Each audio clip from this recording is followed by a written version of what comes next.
அனைவருக்கும் வணக்கம். என் பெயர் சரசு. நான் 4ஆம் வகுப்பு ஆ பிரிவில் படிக்கிறேன். நான் பேசிக்கொண்ட தலைப்பில் காமராசர்.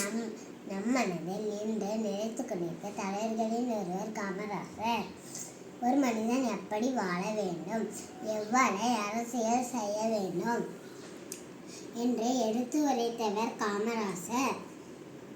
காமராசர் பிறந்தவர் விருதுநகர். 1903ஆம் ஆண்டு ஜூலை 15ஆம் தேதி பிறந்தார். காமராசர் பெற்றோர் குமாரசாமி நடார், சிவகாமி அம்மாள் ஆவார். இளம் வயதிலேயே காமராசர் தந்தையை இழந்து விட்டார்.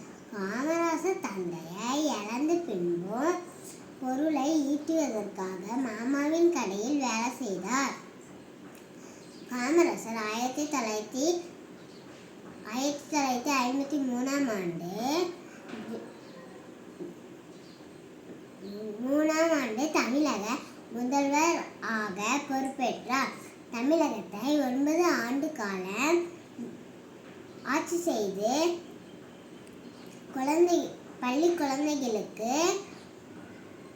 குழந்தைகளுக்கு இலவச மதிய உணவு திட்டத்தை கொண்டு வந்தார். ஆங்கிலேயரின் ஆட்சி காலத்தில் 7 சதுரமாக இந்த கல்வி கற்பவர்களின் எண்ணிக்கை காமராசர் ஆட்சியில் 37 சதுரமாக உயர்ந்தது. பள்ளிகளில் ஏற்றத்தாழ்வு இன்றி குழந்தைகளுக்கு கல்வி கற்க சீருடை திட்டத்தை அறிமுகம் செய்தார்.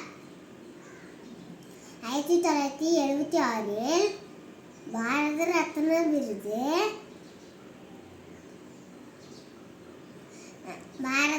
விருது வழங்கப்பட்டது. காமராசர் படிக்காத மேதை,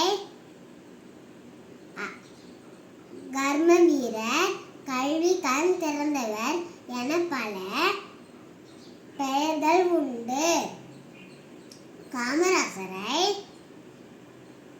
கல்வியின் நாயகனான காமராசரை காலமெல்லாம் போற்றுவோம். நன்றி.